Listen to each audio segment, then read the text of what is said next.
RealToon, it's some real money in the room. I read a book by Monster Cody, and it basically spoke on the history of the beef between the 60s and the 8 Trays. You being the founder, but you're going to, support the family of Big U. Are you immune to the politics because of who you are? Well, contrary to what people think and what they see, I don't know a lot of people that's gangbanging at 60, 70, 50 years old. You talking about something we did when we were 14, 15, 16, 17, 18, 19, 20 years old. That's 30, 40 years ago. You can't sit up here and look at us and think what they doing, we're responsible for it. So I just don't see it, how they sit and portray us. We're not the same as everybody else. Most of us, we didn't get killed. We don't have no dead homies to put it on. And when that incident started, that put me in exile. You got to remember the first 10 years, 71, 69, or whatever they want to say, till they broke up, they all were together. So if we all were 14, 15, 16, 17 for 10 years sowing our oats together, a lot of them came in that didn't know him like me. I knew him 10 years, 2, 3 years before him. So that'd have been like killing somebody, then kissing their mother at the funeral.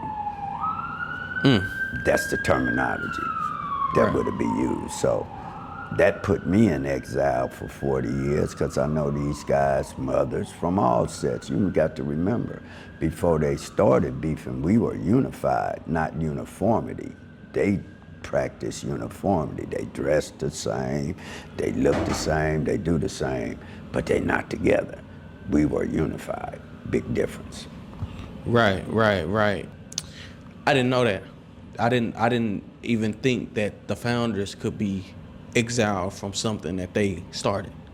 Well, I was, because everybody else, you got to remember, it's pretty much where they're not the leaders, but just like the American league. Let's go Hatfields and McCoys. That'll make it simpler than Crips and Bloods. How about that? Right. That way everybody get it. I knew the Hatfields and McCoys when everybody was a big family. The Hatfields, and 10 years later, the younger Hatfields get in it. And you got to remember 1979 when this happened, to put it in perspective of the level of other incidents. You got Tookie got arrested, later on to get executed. That's big news. Tookie facing the death penalty. You got Raymond Washington that got killed. That's big news. A founder of the Crips. So you got two of the faces of the Crips, or the Mount Rushmore. You got four of them, Mac Thomas and Compton. Those are the Mount Rushmores in this game. East Side, West Side, Compton, and Watts. That's how it started. So you got that like that. So then you got Bloodstone that got killed.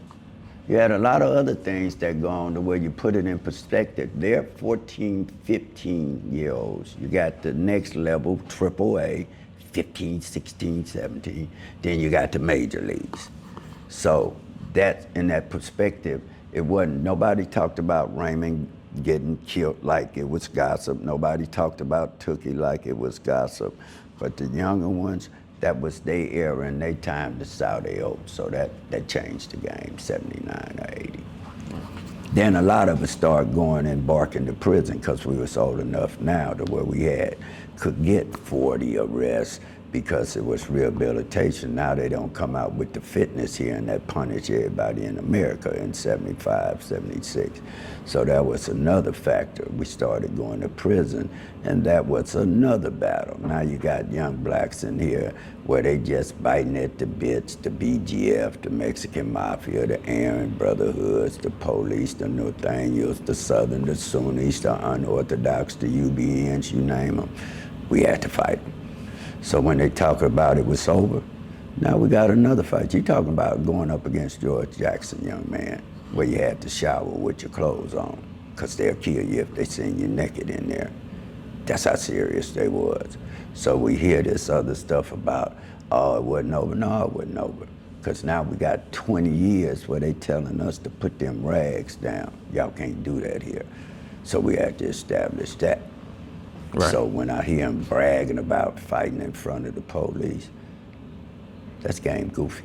Who gonna fight in front of a white police where you got John Wayne and Elvis Presley as the heroes on the wall in the county jail, and you gonna fight in front of some police?